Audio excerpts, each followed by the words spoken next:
since the Prophet Muhammad sallallahu alaihi wasallam plays an important role in Islam, his dealing and his reaction and his attitude towards women is very much studied, looked at, so we can't avoid talking about the Prophet Muhammad sallallahu alaihi wasallam while we are talking about women in Islam.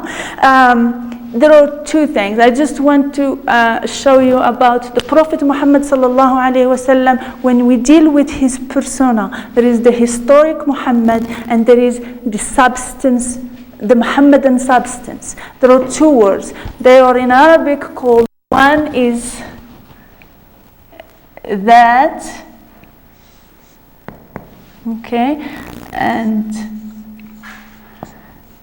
that, and the other one is sifat.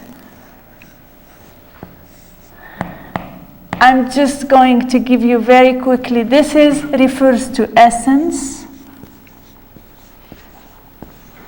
and sifat is mostly characteristic or outside. Characteristics. Anyway, so just when you hear people talking about the Muhammadan substance versus the Muhammad, the historic, the person, there are those ways. So there are Sufis who completely rely on the inner, what is the Prophet inside, and there are people who see him as a legislator, as a lawgiver, as a person who lived with wives, enjoyed, was angry, was happy, just a regular human being. So there are those two sides. If we go to this side of the Muhammadan essence, we found a tradition that is very much acknowledged by both Shi'i and Sunni. It is very enigmatic, but it's very famous, and it is a hadith which said that the Prophet ﷺ said, women, perfumes, and prayers were made lovable to me.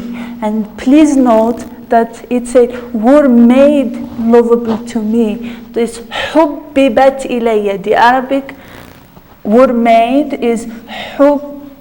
I'll write it in Arabic just to get you to see. Hubbibat. This is the passive form of the verb ahabba, which means to make. The Arabic operates this way.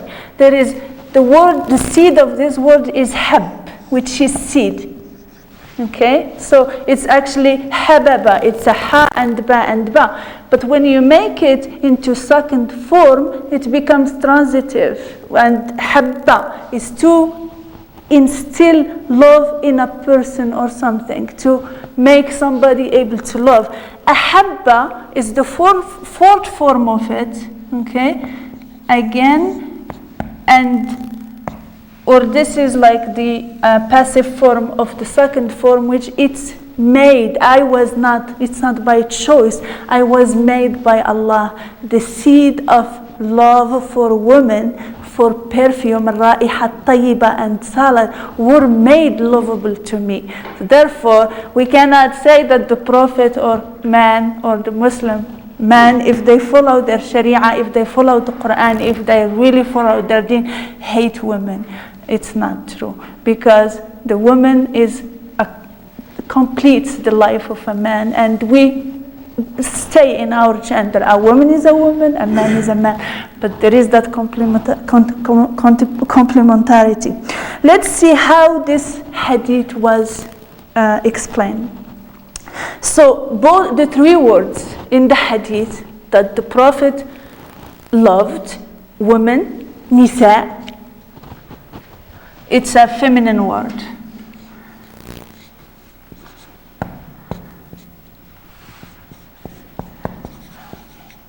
Nisa. Okay? The second word, and the hadith starts with women. Three things were made lovable to me. Women. Then perfumes. A perfume is, the word is ra'iha tayyiba. Ra'iha. Okay.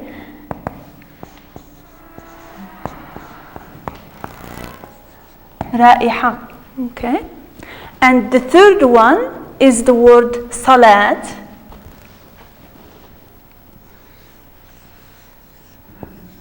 which is prayer, and it's a feminine word.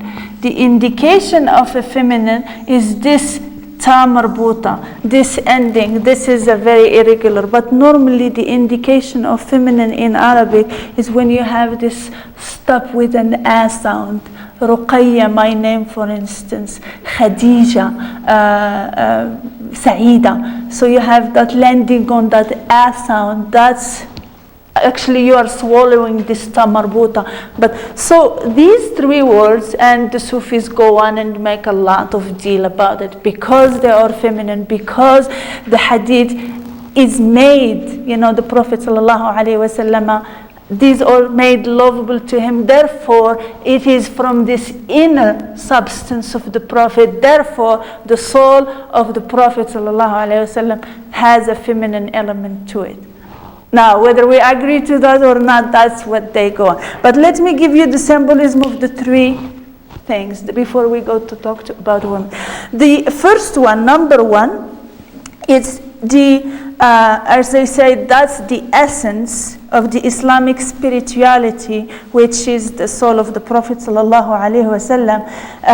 That's, when we have the women and thinking about them as secretive. The secrecy, the harim, the thing is completely about like the ghaib that surrounds the woman. So while we see it in our material world, the woman should be exposed, she shouldn't be that or anything like that. But at the same time, the inner is always not easy to find. It's hidden, it's veiled, it's a secret. And the secret takes a lot of work before. It's not for free. It's not there just exposed to find the woman. You have to have some inner depth, some inner substance, some spirituality within you to be able to respect the feminine. So that's the first meaning of the Nisa. The second, as for the love of perfumes, it symbolizes the sense of the sacred. According to Muslims, the smell of heaven is perfume.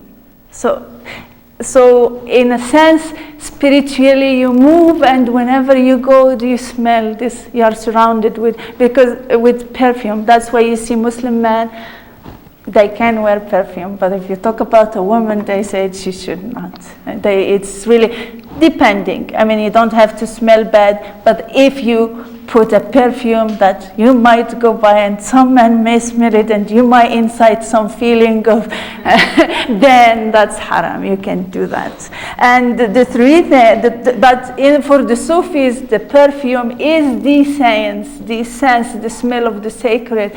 Therefore, and the Prophet ﷺ hated bad smell, so he liked the ra'iha tayyiba, and as all of us do. The third one is the prayer, and that's the remembrance of God, okay, and the show of our love to Him. It's the expression of the human gratitude towards Allah subhanahu wa ta'ala by praying. So you really do not, so humans now feel like little gods, everything they solve. So it gets to their head, that's where the transgression and the injustices come.